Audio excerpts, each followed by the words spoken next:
Sun's up. Sun's up. I know it feels like for a long time it's been dark as I arrive here, and now the sun's up. One more week. Right, and then we spring forward, so then we're back in the darkness. Yeah. So we're continuing with Mark, and we're actually going to cover the passage for Palm Sunday. So that will be, that's actually coming up in just 3 Sundays, I think. I have to look at the calendar. But so Palm Sunday is coming up, and we're going to be looking at the passage that's the basis for that. But let's start with our opening prayer. In the name of the Father, the Son, and the Holy Spirit. O Lord Jesus Christ, open the eyes of my heart that I may hear your word and understand and do your will. For I am a sojourner upon the earth. Hide not your commandments from me, but open my eyes that I may perceive the wonders of your law. Speak unto me the hidden and secret things of your wisdom. On you do I set my hope, O my God, that you shall enlighten my mind and understanding with the light of your knowledge, not only to cherish those things which are written, but to do them. For you are the enlightenment of those who lie in darkness, and from you comes every good deed and every gift. Amen. Okay, so 2 things to kind of get us to this point in Mark 11. The first is, if you think back over the time we've spent in the first 10 chapters, you'll have a lot of memory of boats and crossing and going up to a village and going here. We've been pretty much entirely, we open in chapter 1 with the baptism of Jesus, so we just jump right into the ministry. And then we have 10 chapters of Jesus just kind of going around, and that's almost entirely up in the north, around the Sea of Galilee, in where Jesus is from, in that northern area. With chapter 11, we're in a new place. Jesus is coming to Jerusalem, and so far as we get in Mark, this is the first, Jesus hasn't really been to Jerusalem. Though we can imagine, he's lived his life and his family has come to Jerusalem for this or that. So it's not going to be a city entirely strange. In fact, if we think about Luke and the story of Jesus going to Jerusalem and teaching the leaders in the temple, that's an example of it. We can assume in some ways that Jesus would have known this isn't a brand new city to him. But in his ministry, we've been entirely up north, and then here we are entering Jerusalem. And now the time frame is going to get very condensed. So really for the ministry, since the baptism until the end, traditionally Jesus' ministry is 3 years. So you have to imagine, like, these are kind of stories picked out of a longer ministry. There's a fair amount of time when Jesus sends out his disciples on ministry, and then they come back and report to him. You have to imagine there's a time period there. So, but the time markers in the text aren't real clear. So it's just, we've got maybe 2-3 years of space there, and these are some major events that happen. Now we're on the entrance to Jerusalem, and now we're in Passion, right? Where the Passion proper is going to be coming up, and then this is Holy Week that we're in. So that's a very narrow. These last 11 through 16 is going to be a condensed framework of about a week's time. And you'll see markers on the next day, on the morning, and this, right? So we're going to start tracking him carefully within Jesus for this eventful week, which is going to culminate with the Passion. And it begins with what we recognize as Palm Sunday, though where that comes from, we'll talk about. The second thing to kind of push back in your mind is the idea of a new era, a new age. So we've seen that at the very opening of Mark with the discussion of the new wine and the wineskins. That's always the passage that comes to my mind, that there's something new that is inaugurated with the coming of Jesus. And now we're really going to see the stakes of that raised as Jesus confronts the temple and the embodiment of the old wineskin, really, and what he's going to say about that. So let's start with the first section. There's really three sections for us to get through here in chapter 11. The first is the entry into Jerusalem, the triumphal entry it's often called, Palm Sunday. The next is these passages about the fig tree and the cleansing of the temple. And finally, this question of authority. So these are the three things, three passages for us to get through. So let's start with, this is chapter 11, and we'll read from 1 down through verse 11. When they drew near to Jerusalem, to Bethphage and Bethany at the Mount of Olives, he sent two of his disciples and said to them, "Go into the village opposite you, and immediately on entering it, you will find a colt tethered on which no one has ever sat. Untie it and bring it here. If anyone should say to you, 'Why are you doing this?' reply, 'The master has need of it, and will send it back here at once.'" So they went off and found a colt tethered at a gate outside on the street, and they untied it. Some of the bystanders said to them, "What are you doing, untying the colt?" They answered them just as Jesus had told them to, and they permitted them to do it. So they brought the colt to Jesus, put their cloaks over it, and he sat on it. Many people spread their cloaks on the road, and others spread leafy branches that they had cut from the fields. Those preceding him, as well as those following, kept crying out, "Hosanna! Blessed is he who comes in the name of the Lord. Blessed is the kingdom of our father David that is to come. Hosanna in the highest." He entered Jerusalem, went into the temple area. He looked around at everything, and since it was already late, went out to Bethany with the 12. All right. As is our habit, let's look at Mark. I'll point out some differences in the accounts, with Matthew especially, but look at Mark, and there's some details in here. This is the Palm Sunday story, but there are no palms, or are there? And so talk about some of the details here, and try to pinpoint a detail that you find curious, and talk about why that detail is important. Speculate, I guess, on why that detail is important. Why do you think that the author, our gospel writer, is going out of his way to point out some detail? So first, land on a detail that could be interesting that's curious in some way, and then discuss why that's being included here.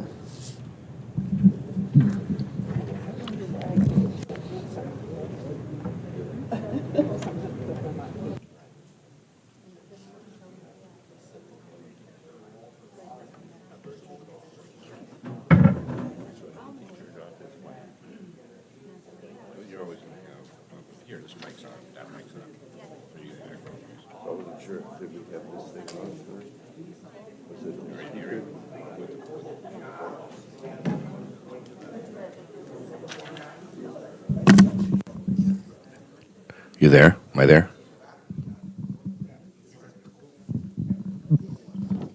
Renee's not texting me. He's not texting me or anything, but I texted him. He did write in.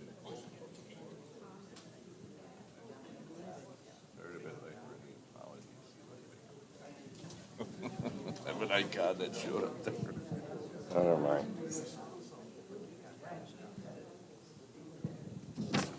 Fine. Still, I realize how late it is. It's like minutes. It's like minutes delayed.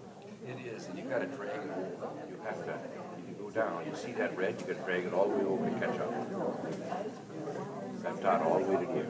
Then you catch, then you can be caught up. There, now you're caught up, see? Oh, okay. I see. And then you gotta be careful, you see here? Right now, it's not paused, but if that has the play button, that means it is paused. They changed all this. You understand? Recently, it's gotten a little bit tricky for me too. We don't have something else. We got some coffee. Good question.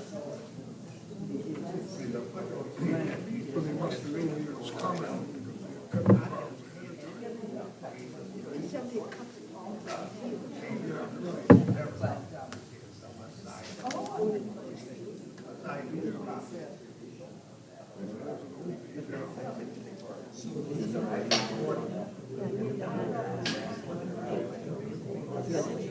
can write it in and play.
High school. You'll in a minute.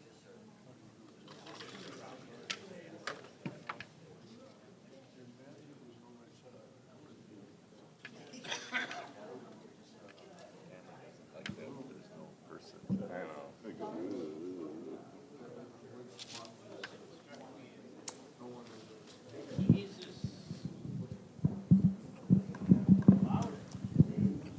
Did they have donkeys in that era, or was it just, I mean,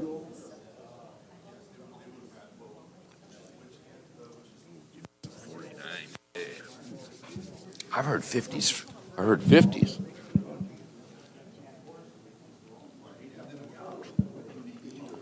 I had the bike out in. I hope not. 45%. Oh boy, maybe it'll rain.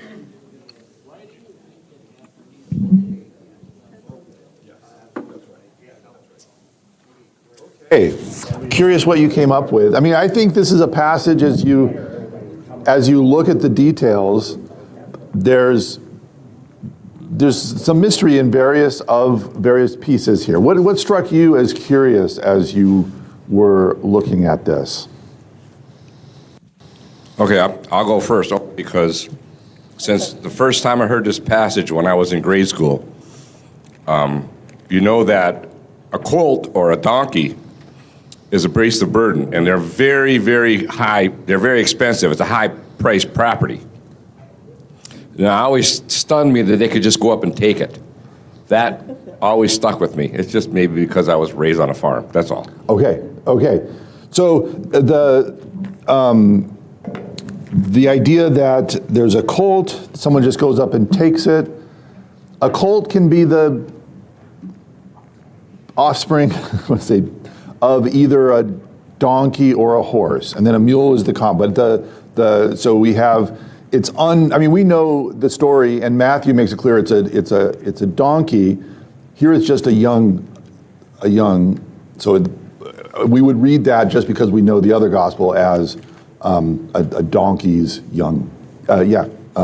Sheila. So on that, I wondered, where was the owner? The bystanders said, "What are you doing?" But where's the owner? Yeah. Especially if he said it was expensive. Yeah. So what do we make of that? That's an interesting detail. And apparently it'd be a little bit more common. A donkey colt would be more common than a horse colt, which would have been comparatively rare and protected. So this is a little bit more open, but still, this is a valuable thing. If anyone should say to you, why are you doing this? Reply, the master has need of it and will send it back here at once. So they went off and found a colt, tethered, and they untied it. Some of the bystanders said to them, so indeed it raises questions, right? What are you doing untying that colt? They answered them just as Jesus had told them, and they permitted them to do it. So, like, where is the owner? What's going on exactly here? And the bigger question too is, why is Mark telling us these details?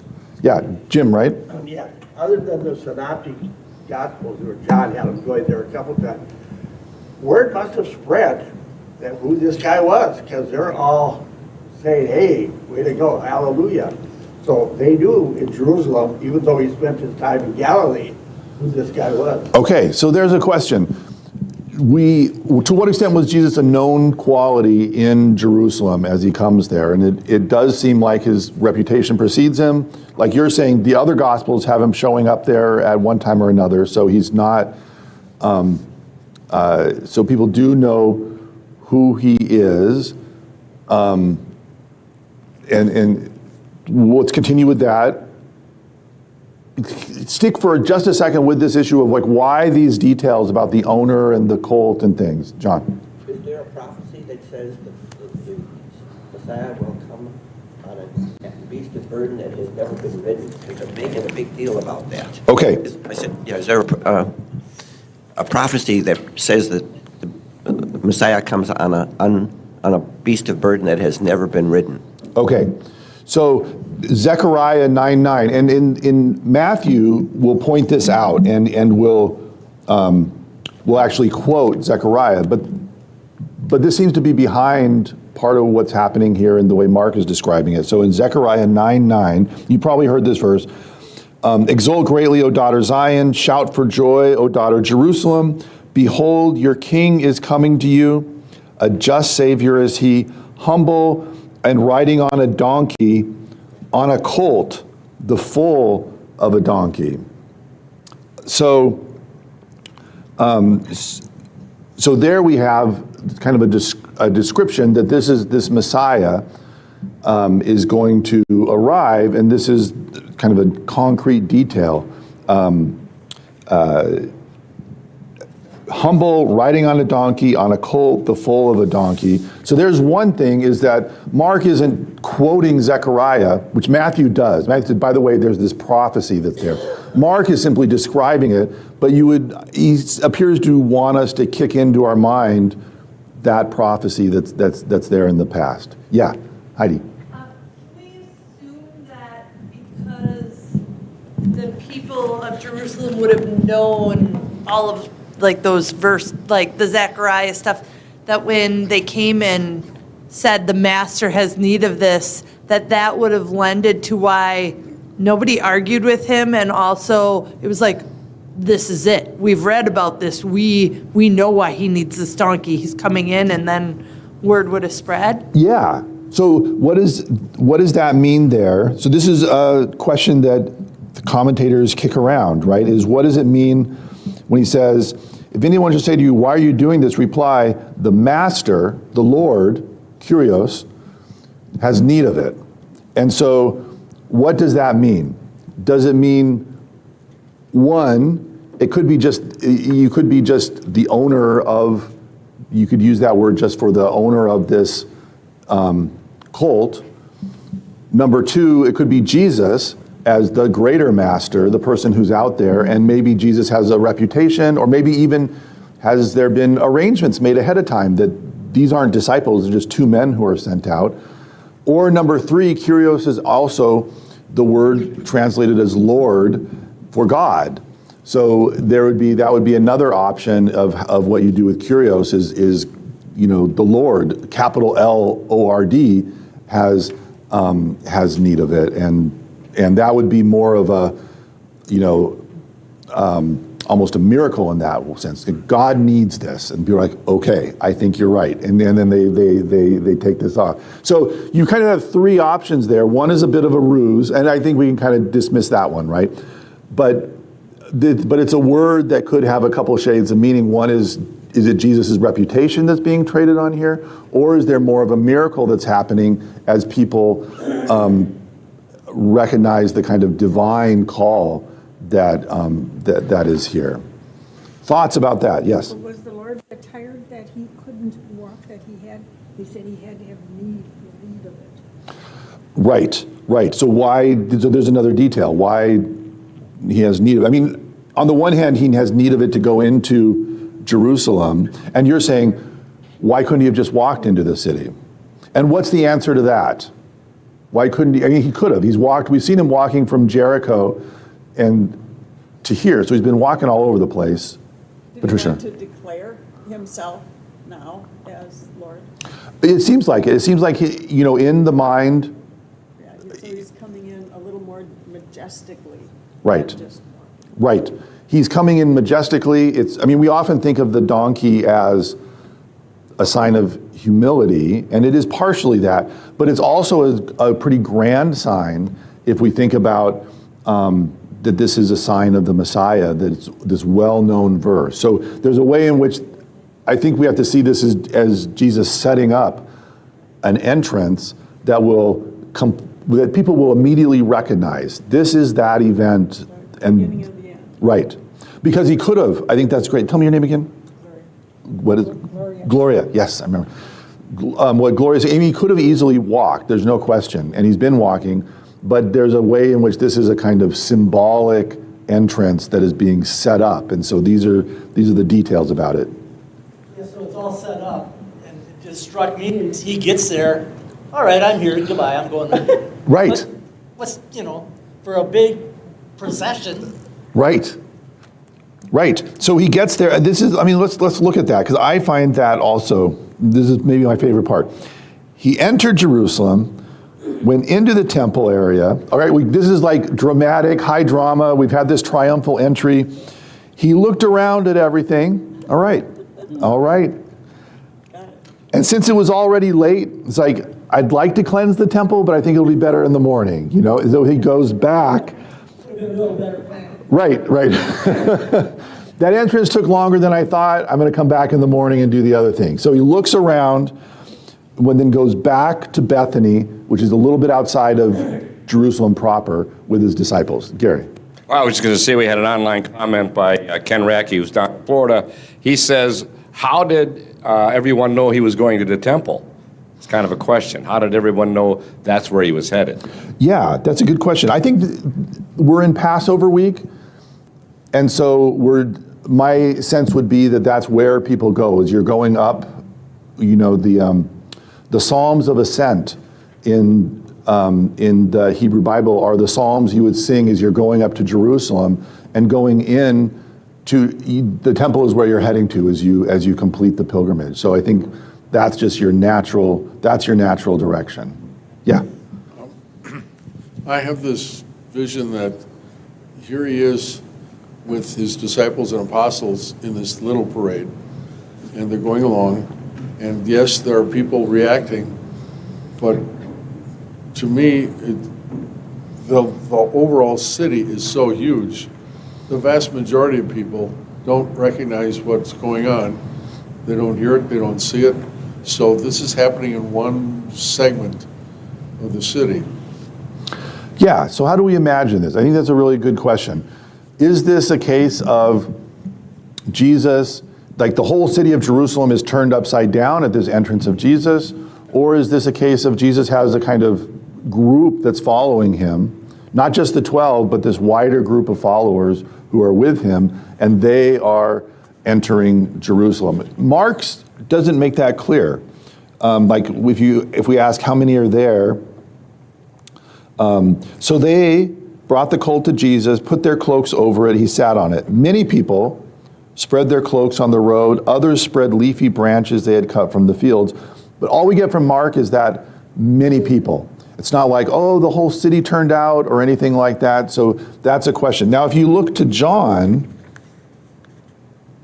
well, let me hold off on John. Just a second. Yes. Is there significance that he rode in on a colt versus a real horse? Yeah. Well, I think the main thing is the prophecy of Zechariah. So is there a difference there between the colt and a horse? And I think that it's the main thing is that prophecy.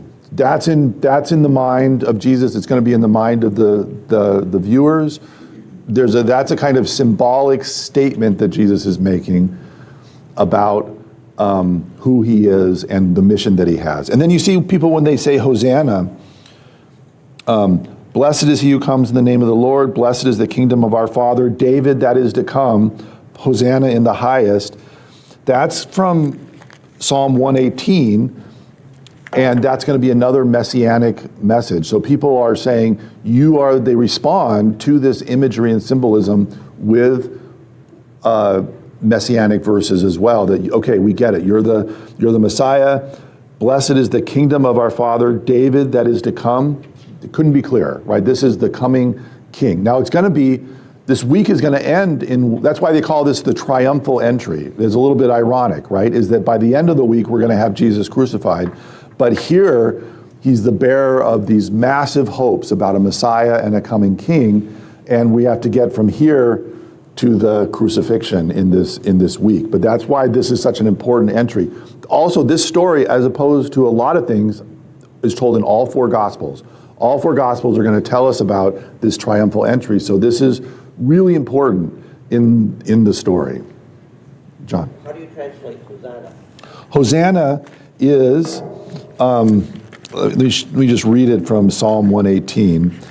Even by Jesus' time, it had just become a kind of like word that you say in praise, Lord grant salvation. So if you read Psalm 118, that's what it says. Lord grant salvation, Lord grant good fortune. Blessed is he who comes in the name of the Lord.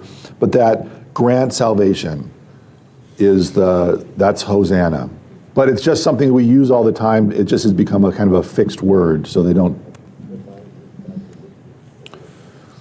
And I believe even in the Greek, that's the Hebrew meaning is Lord grant salvation. But when this is translated, they keep it as Hosanna in the Greek, right? Because it is just kind of a fixed phrase. And that Psalm 118, where this is coming from, also has the verse, the stone the builders rejected has become the cornerstone. So there's this kind of messianic language in Psalm 118 that'll pop up in the next chapter. So that's a little bit of a preview, because that verse will come up in chapter 12. More thoughts about, so there's a big to-do about the colt. The reason for the to-do is because the point has to be made that there's a setup. This is Zechariah 9:9. We're breaking our normal pattern of walking to places. We're building an event, and that event is happening here. But then my other question is where are the palms? Jim? They must have known that he was coming and which of the 12 gates he was coming into, because they had to go out in the woods and get those branches. Yeah, that shows some kind of preparation. I think that's a good point. Many people spread their cloaks on the road. Others spread leafy branches that they had cut from the fields. So there's some level of preparation. You know, you're in the city and the fields aren't just in the city, right? So there's things that people have. And that word leads to speculation that there's the Feast of Tabernacles, where people will build tents with branches and things like that, that maybe this is a story that had originally been set in this Feast of Tabernacles, which would have been some months earlier. So anyways, there's speculation, because it does seem like you'd have to prepare for this with the branches. And those don't sound like palm. So where do the palm trees come from? The book of John. And so let me just kind of go to John, just so you get a sense of, and John, remember we have our synoptic gospels, Matthew, Mark, Luke, and then John. A lot of stuff in John seems to be because he kind of knows what's already in Matthew, Mark, and Luke and doesn't have to repeat them, so he'll kind of add things in there. And John, let me just get to it. John chapter 12, verse 12. So this is after Lazarus has been raised. On the next day, when the great crowd that had come to the feast heard that Jesus was coming to Jerusalem, so there's a great crowd, they're there for the Passover, they took palm branches and went out to meet him and cried out. So that kind of answers our question a little bit, that Jesus' reputation preceded him. People went out and got palm branches, and they're ready for him to enter. And then they say, Hosanna, blessed is he who comes in the name of the Lord. It's the same verses. Jesus found an ass and sat upon it, as it's written. And then this is an interesting add. His disciples did not understand this at first, but when Jesus had been glorified, they remembered that these things were written about him and that they had done this for him. So the crowd that was with him when he called Lazarus from the tomb and raised him from death continued to testify.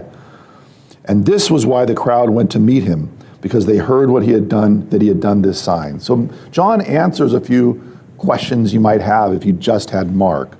Why is there a crowd? Well, this Lazarus event had happened, and that news of that was getting around. That's one of the most spectacular, raising someone from the dead events. And so that's one reason the crowd. They knew he was coming, so they had gone out to already pick or pull the branches, in this case specified as palm branches.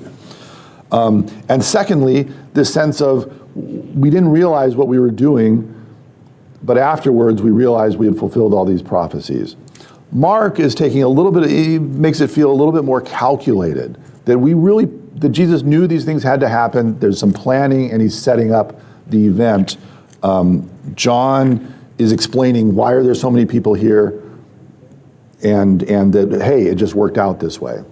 Yes, Nick. I was just going to say, to some extent, this wasn't completely unusual, was it?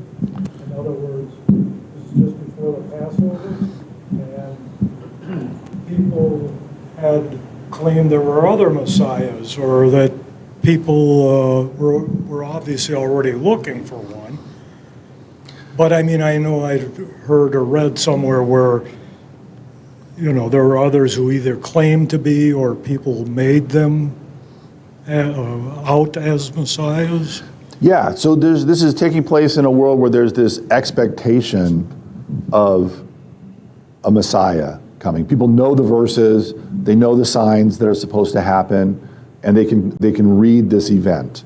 And it's also a kind of tinderbox, I don't know if that's the right word, but there's all these people that are coming for Passover. So this is just a lot of people arriving. It's a kind of a churning point for all these people here in Jerusalem. Yes? So a little bit, do you think that this scene, because certainly Jesus has been repeated in the Synoptic, was it repeated with other potential messiahs? Yeah, interesting. Because they were all seeking a messiah. Did this occur with others? Yeah, Not recorded. Yeah, I would speculate that, yes, other false messiahs, other people who, we know that there were people who made this claim, often with more of a political aim and goal, but they would also, you would think, understand the symbolism that was in the Hebrew Bible and make use of it. I don't think we have any account that is quite as clear as this of how someone would kind of make use of the symbols, but I think we should assume that there were a set of people had this imagination of what this Messiah would be like, and that the kind of false messiahs or claimants to the Messiah role would also make use of them. But I don't know if you've got any other kind of riding on a donkey like this. Writing anywhere from anybody to indicate that a Palm Sunday. No. We don't know. The question is, do we have other like false messiahs where there were like false Palm Sundays? And no, I don't think that exists, that we have that kind of detail. There were probably false messiahs, claimants, but we don't know of any kind of true parallel to this that had ever happened. Yeah. There's a footnote in John that says palm branches used to welcome great conquerors confirm Maccabees, 2 places. And it also says it may be related to the twigs used at the Feast of Tabernacles. Right. So there's this Feast of Tabernacles connection. Put that to the side. And then also the Jesus, this is the triumphal entry because there's a lot of royal imagery. The palm branches, the branches, the welcoming of this person, even riding on a donkey back in the Hebrew Bible in the Old Testament David puts Solomon on a donkey as he's taking him to be anointed as the successor to him. So there's a, there's a lot of imagery here that would lead you to think king, and that's what people seem to be expecting. But if we follow Jesus up to this point, we know that he's hinting it's not going to work out the way you think it's going to work out. But here, the crowds are putting putting these things together and saying, this is our guy, he's the Messiah, and there's this kind of kingly side to that that's reflected in this entry. Again, we have a lot to go. We're going to get to the end of the week, and things will be different. John? We hear about false messiahs, but I don't think that they all felt they were false messiahs. I think, just like politicians today, think they have a message to give to people. And people say, you're our new hope for the future. Yeah. And I don't know that they say, I'm the Messiah, but maybe you're the leader that we've been waiting for. Right. That's more likely when they were not antichrists. Yeah, no, that's right. I think we can assume there were, and these tend to be political figures. In fact, the destruction of the temple in 70 AD will come from the Bar Kokhba result, which is going to also have a kind of political messianic cast to it. I'm going to work on that false messiah question. I'll try to come back next week because I'm interested in that. What do we know? I know they exist in a kind of general way, that there were other claimants. I think you're right. They weren't evil people so much as they thought they had this political vision. Let's see what we know about those people. Yeah. Oh, Patricia, and yeah. Okay. It says that he and the 12 went to Bethany. So didn't Mary and Martha and Lazarus live in Bethany? Do you think they went there because I think they had a little money? Yeah. Became the 12 before. So he comes up, so at the very beginning, 11:1, they drew near to Jerusalem, to Bethphage and Bethany at the Mount of Olives. So that seems to be where they're based here for a bit. But you're right, then he goes back to Bethany, and I do not remember where Lazarus was from. Was that Bethany? I think so. So he would have gone to hang out with his best friends the night before. Right. 6 days before Passover, Jesus came to Bethany, where Lazarus was. Right. So we don't get, so that's there's interesting John parallels here. John uses the Lazarus story as why was Jerusalem all ready and excited about Jesus? Well, you had this Lazarus event nearby. That's interesting. I hadn't connected Bethany to that. But Mark doesn't he isn't introducing any of that part of the story. Yeah.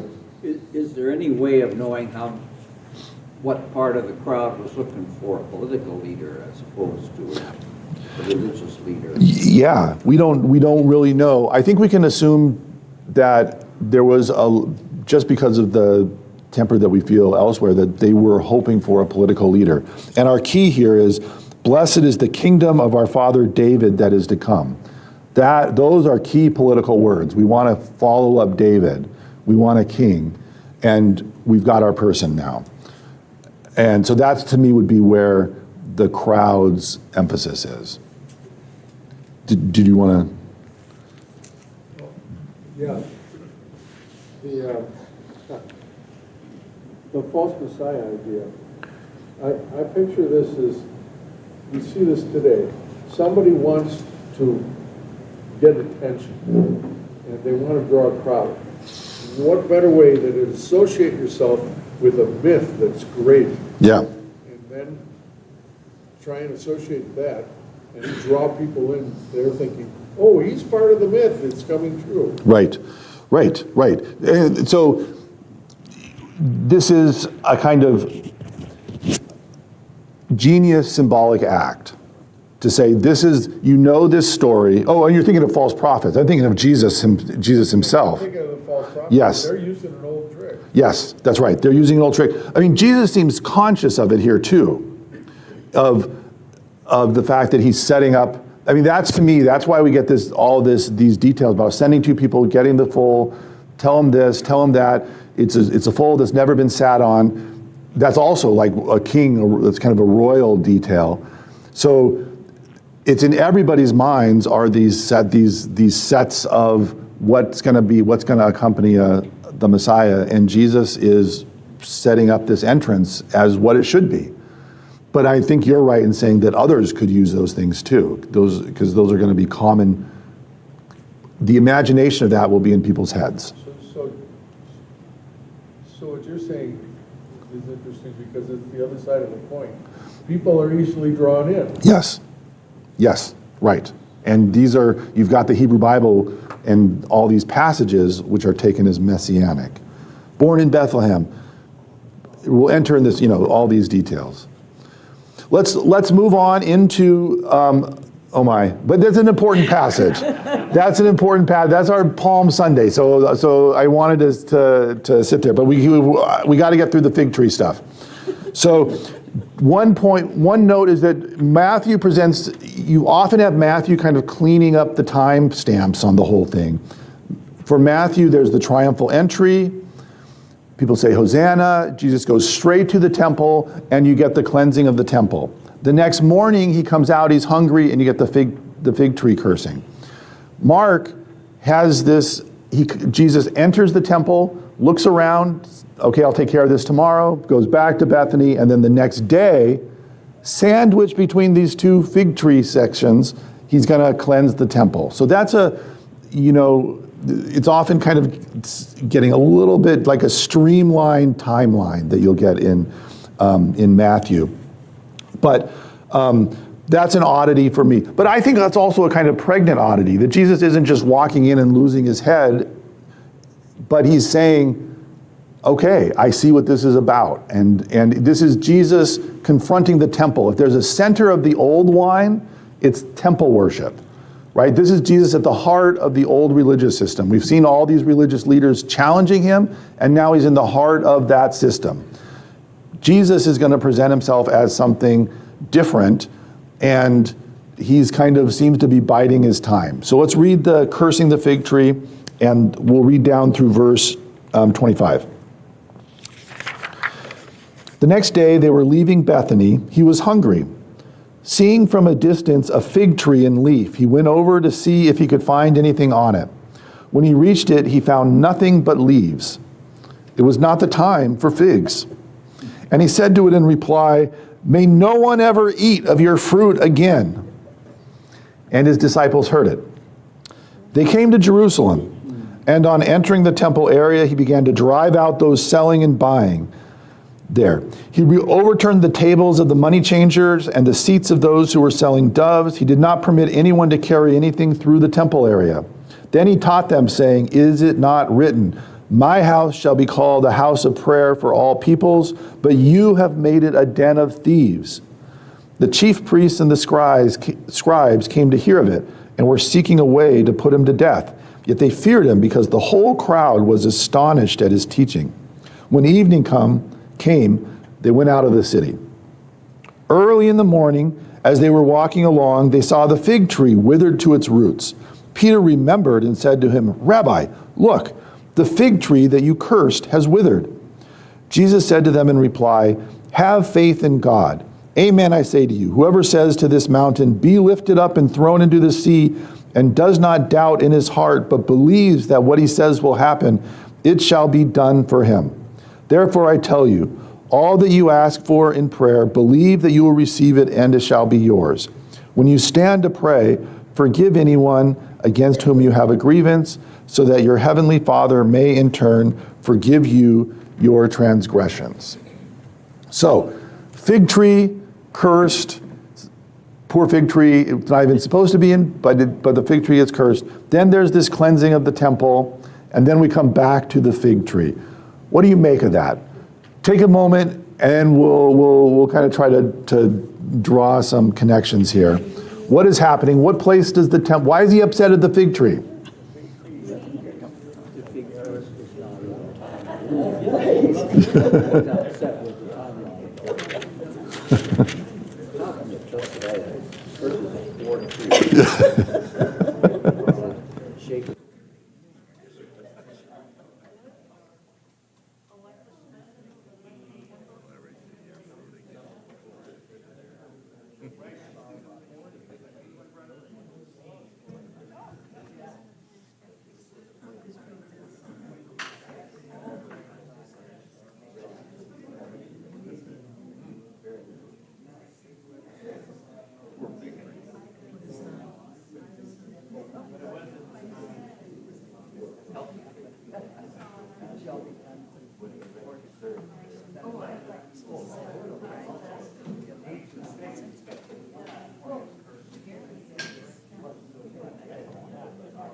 So is the fig tree in John as well?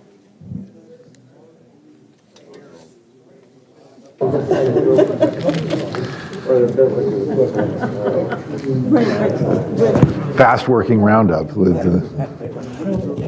okay. Works in strange ways, but sometimes uses like.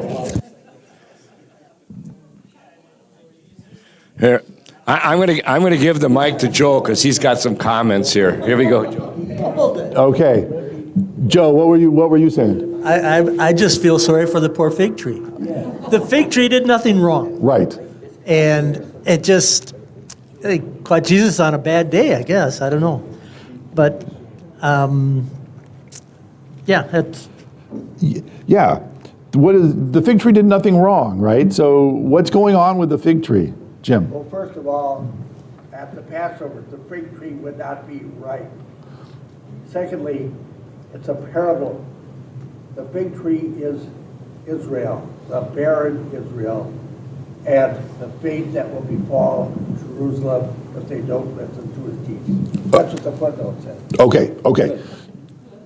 So the fig tree apparently it's like May through December or something. You would find fruit on the fig tree. And if we're in Easter, Passover time, then we're April, right? So we're before you should expect to find figs on the fig tree. So why is the tree in trouble?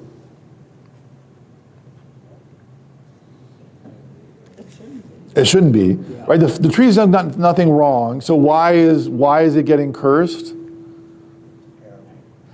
Okay, like Jim is saying, it's a parable. So I think what you mean by that is it's not about the fig tree. It's like there's some kind of an image that's here that's being used. Heidi? I was just gonna say, like, I see this as him trying to, like, I mean, maybe purposely doing this to eventually teach them that, like, anything is possible through prayer when you believe it, you know, and he's sort of demonstrating that, and he later comes back to that explanation when they ask him about it. The other thing that I just was gonna comment, you know, for everything that we know about Jesus, he's normally pretty, like, mild-mannered, you don't see him getting upset, and yet, if you only had Mark to read on this day, he sounds angry from the get-go, like, he takes it out on the tree, then he's flipping tables, I mean, Yeah. it sounds like a man on a mission, and he's upset, you know, and maybe he's upset because he knows what's about to happen, I don't know, but it's just interesting to me because you don't ever really read anything where you picture him being, you know, angry like this. Yeah, great point.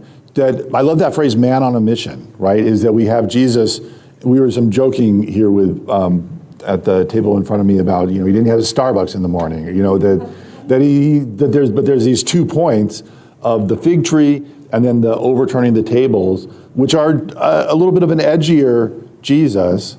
And putting those stories together could be important too. Yeah, tell me your name. Nicolette.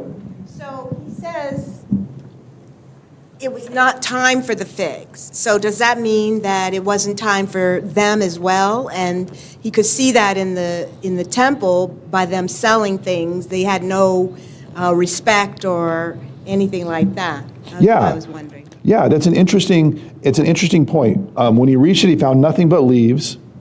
And then here's this almost editorial comment. It was not the time for figs.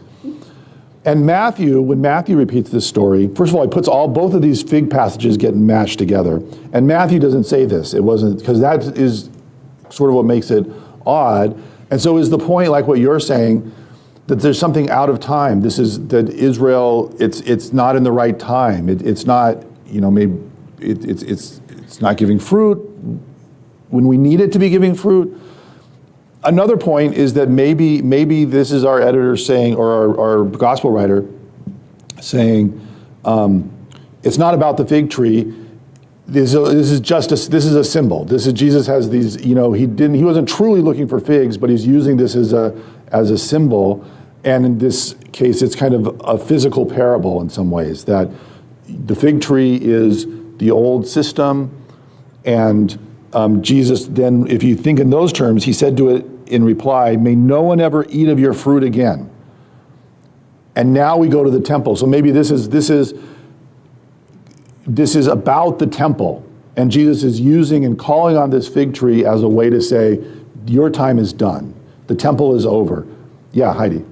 I just thought of, like the tree of knowledge from the Garden of Eden, and like, it was because they ate from that tree that it brought sin into the world, and I've kind of I wonder if there's any correlation when he's saying, Yeah. may no one ever eat of your fruit again, as in, like, I'm here to like make amends. Don't, don't do it again, kind of thing. Yes. Yeah, trees are never really innocent, right? Trees have all kinds of symbolic meanings. Garden of Eden. Psalm 1 is like the tree that gives forth fruit in the right time, the tree that doesn't.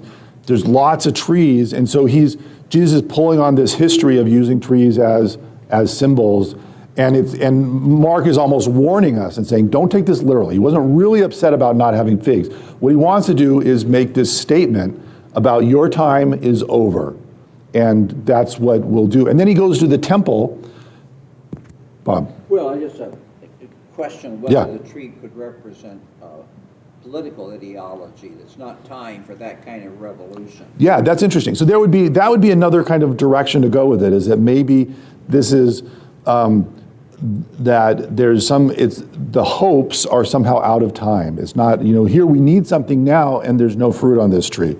And so we need a different kind of direction. Coming right out of the most political act of Jesus's career, which is that triumphal entry where he lines up the symbols and where people are crying about the Son of David, and there's a huge audience. There's nothing more overtly political and symbolic in a popular way than Jesus ever did in that triumphal entry. But there's something, he's going to turn that around here. Yeah. Can you line up all the things that the people in the temple noticed that what he did in those last 24 hours, was worthy of him being put to death?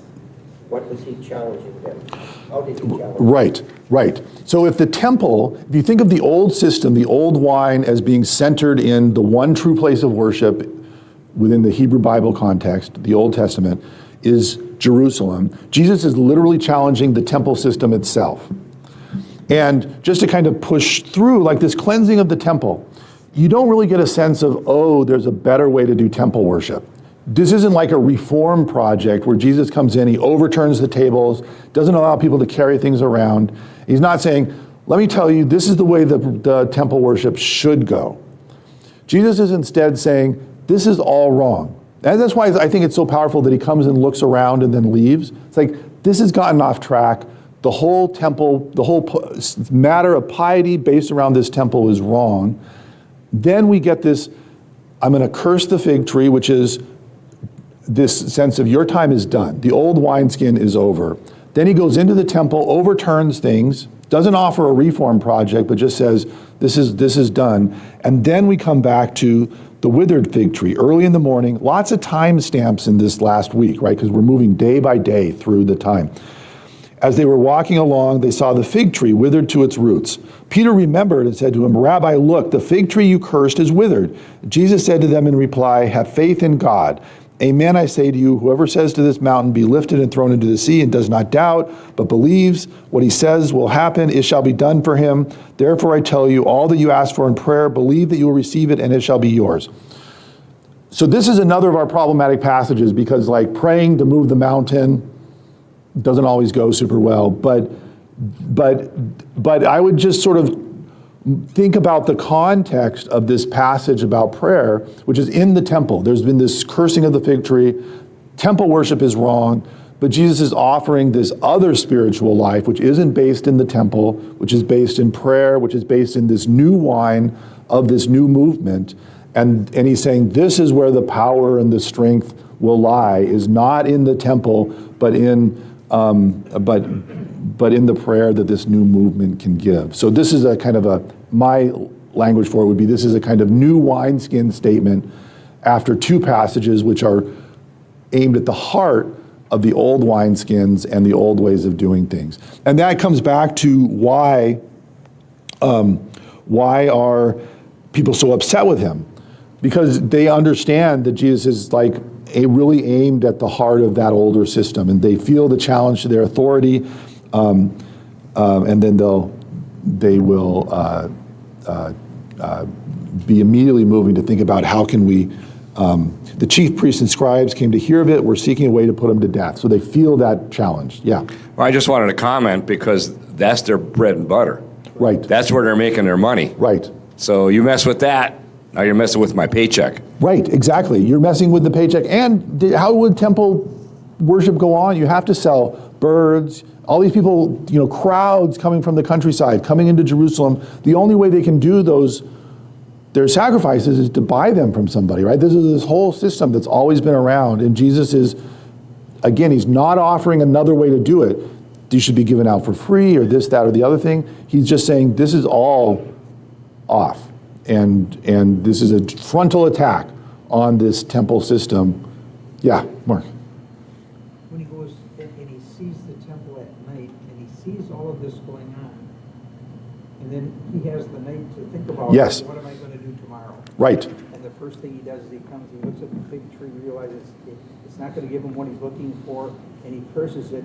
So he's already formulated a plan of this is what I need to do here. Yes. I need to make things right. Yes, yes. I think that's a fantastic part about Mark's telling of the story, is that coming and looking around means that it's not Jesus entering in and just kind of losing his temper and overturning things. With Mark's details, just a quick line, you get Jesus has had a night to think about the whole situation and what he's going to do, what he didn't like about the situation, and now he's going to enter in and do this with a little more of a pre-planned. I love that it makes the timeline a little more jagged, and you can see, I think Matthew is trying to streamline, but in Mark, it adds a little bit of like almost psychological complexity to look around, have a night to see at it, and then go at a kind of plan the next day and to challenge that system. All right, thanks everybody. I always feel like we can go longer, but we got to wrap things up. I was probably saved by the